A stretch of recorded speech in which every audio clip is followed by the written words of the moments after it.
Ассаламу алейкум, урматтуу Нуркейдж YouTube каналынын катталуучулары, агалар, инилер, байкелер. Москва жергесинен жалпыңыздарга салам айтабыз. Бүгүн 31-3 ай 2022 жыл.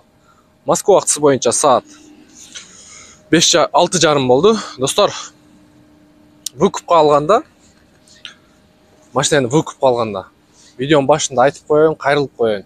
Өзүңөргө ишенсеңер алгыла, өзүңүздөргө ишенсеңиздер алыңыздар, достор.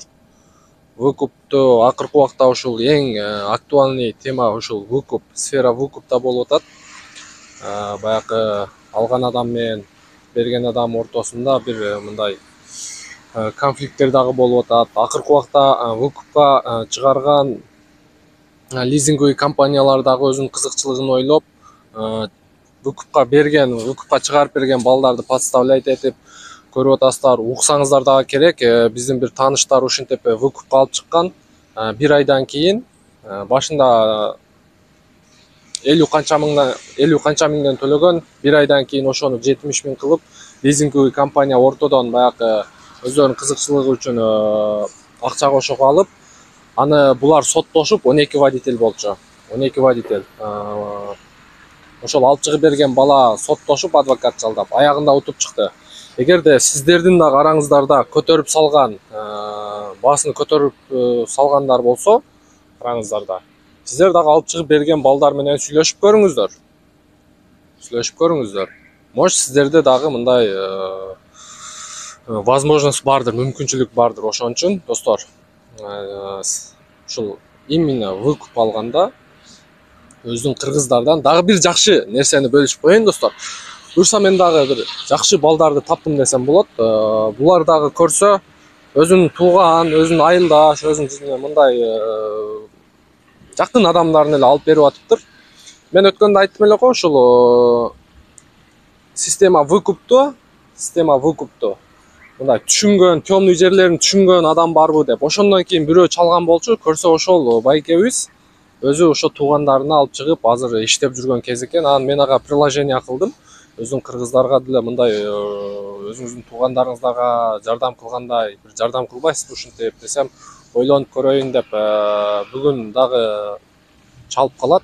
Бүгүн чалып калса дагы сүйлөшөбүз. Эгер макул дей турган болсо, достор, алардын видеосун чыгарабыз, кандай условия менен. Бирок буга чейинки тартылган видеолордон вообще башкача.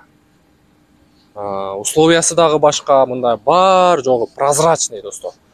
Бардык расходторду өзүңүздөр төлөйсүздөр, мындай айткандачы. Алар жөн эле сиздерге көрсөтүп, айтып деп эле коет. Ошол расходторду баарын өзүңүздөр төлөйсүздөр.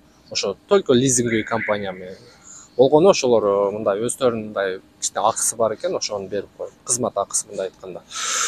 Так, ушундай, достор.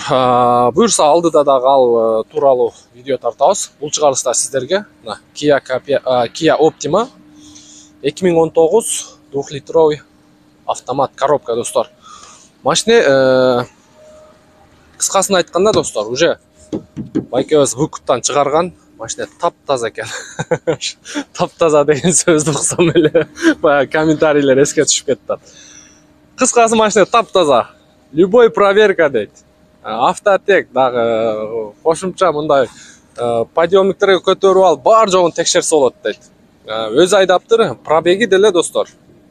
Пробегин аягында көрсөтөбүз сиздерге. Анча айдалган машина эмес. Өзүңүздөр дагы мындай машинанын турган турпатына байкасаңыздар болот. Уже выкуптан чыгардык дейт. Буга чейин дагы биз видеону ушул машина тууралуу биринчи видеобуз карасаңыздар, Optima чыккан 3 ай мурда. Панорама крыша менен. Дал ошол парктын машинеси. Мындай айтканда, ушул байкелер менен чогуу иштеген экен. Ошол тууганыбыз аркылуу бул машина келиптир. Бул дагы так ошондой. Ал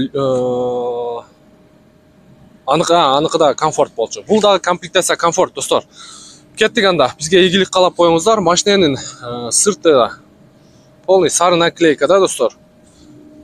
Кыскасын айтканда, мындай бүт зазорлору ордунда. Бир кол айдалган машина негизи ушундай болот. Көрүп атасыздарбы? Машинанын турган турпатынан дагы байкасаңыздар болот. Машинанын өзүнүн цвети белый перламут деп коебу, ушундай. Белый жемчуг. Азыр сары жемчугда наклейкада турат, достор. Бир сыйра машинанын сыртын көрөлү дагы, анан сиздерге комплектация капот, подкапотный пространство деп коет достор. Ошол жактарын көрсөтөбүз. Көрдүңүздөрбү? Тышкы дөңгөлөгү кийинки сезонго уже башка алып алсаңыздар болот. Байке, жайкы дөңгөлөк барбы? Жайкы дөңгөлөгү барбы? Слабый? Эми бир эки ай иштеп турган болот. Жакшы достор. Эки дөңгөлөк алып берем деп атат байке азыр арттан. Так, кеттик анда. Комплектация боюнча достор. Комплектация комфорт. Өзү негизи базовый эле комплектация 3 опциясы үчүн комфорт болуп айтылат. Кайсы опция дей турган болсоңуздар, алдында противотуманка бар, анан поворот повторитель бар күзгүдө. Анан партроник болуш керек. Ошол 3 опциясы үчүн комфорт болуп айтылат. Так, бул жерде кондиционер, двухзонный климат контроль, подогрев заднее лобовое стекло, авто. Бул жагында подогрев переднее сиденья и подогрев руль. Анан мультируль достор. Бисмиллахиррахманиррахим. Так, липсток бар, круиз контроль бар, калган бүт аудио системаныкы, анан телефондуку. Кошумча бул жагында антибукс, багаж, корректор фар бар.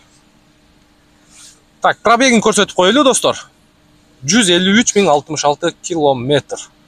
Көрдүңүздөр, өтө сонун. Жакшы айдалган машина. Так, подлокотниктери бар, чехолдору дагы сонун. Мындай кара, жумшак эме экен, өтө богатый көрүнөт экен. Так, анан өзүнүн заводской полиги достор. Полный электропакет, блокировка, разблокировка, электрический зеркаль. Кошумча достор. Арткы салону боюнча дагы.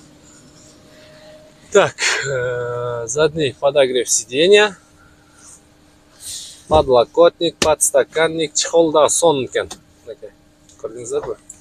Өзү негизи күнүгө бир 3-4 саат эле иштейм дейт, анан калган убакта ушу баламды мектепке алып барам, келинчегимди иштен күтүп алам деп ушинтип бизге видеого чейин комментарий берди. Так, эми бир сыйра карап коелу достор. Бул биздин жумушубуз. Меткалар ордунда мындай. Бар жок ордунда, арт жак боюнча. Так. Запаска жагы. Запаска жагы, билесиздерби, мен буга чейин бир 10 күн, 15 күн болду. Баягы инемдин запаскасын, инемдин машинасын прямой эфирде Мелис байкеникинде артында газовый оборудованияны алып, запасканы ордуга койгондо ошол дөңгөлөк дагы, ошол запаска дагы вообще коюлу элек болчу. Бул жакта да дал ошондой. Мынакей. Бул запасканын ич жагын көрдүңүздөрбү? Таптаза, заводской бойдон турат. Жакшы, арт жагы өтө сонун, таптаза мындай айтканда. Оппа. Бизге бир нерсе тийип калды, анан коюп коебуз. Так, арт жагы боюнча көрдүңүздөр. Диффузорлор таза. Брызговик. Так, мотор жүрүп турабы? Вообще угулбайт го. Мотор вообще угулбайт. Мынакей. Пожалуйста, мотор жагында бир сыйра карап коюңуздар. Так, крылолору вообще таптаза. Таза. Крыло таза. Пластмастары таза. Так, сол жагы боюнча дагы. Мындай болтторго күлүс деген баягы эмеси жок, изи жок.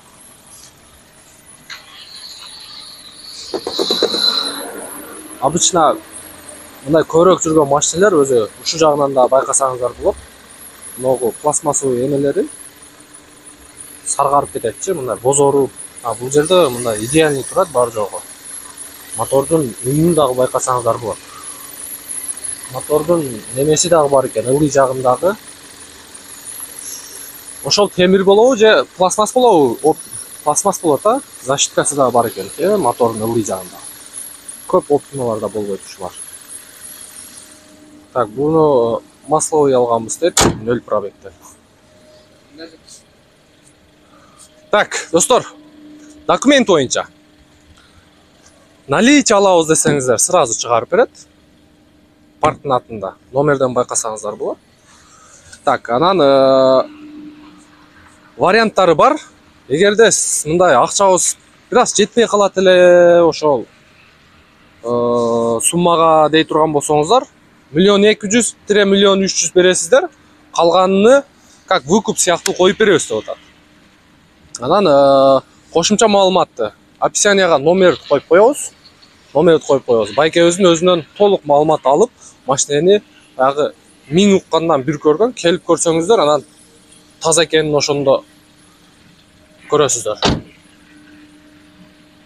Ошол баасы боюнча 1.700.000. Вообще идеальный, без ДТП. Бир кол айдалган достор. Просто сөз жок. Комфорт комплектацияга ушул опциясы кирет. Мынакей. Бул жерде противотуманка болот. Кичинекей. Противотуманка болот. Анан поворот повторитель болот. Анан датчик дажда эмеге, дворниктике. Меники датчик бар да бар.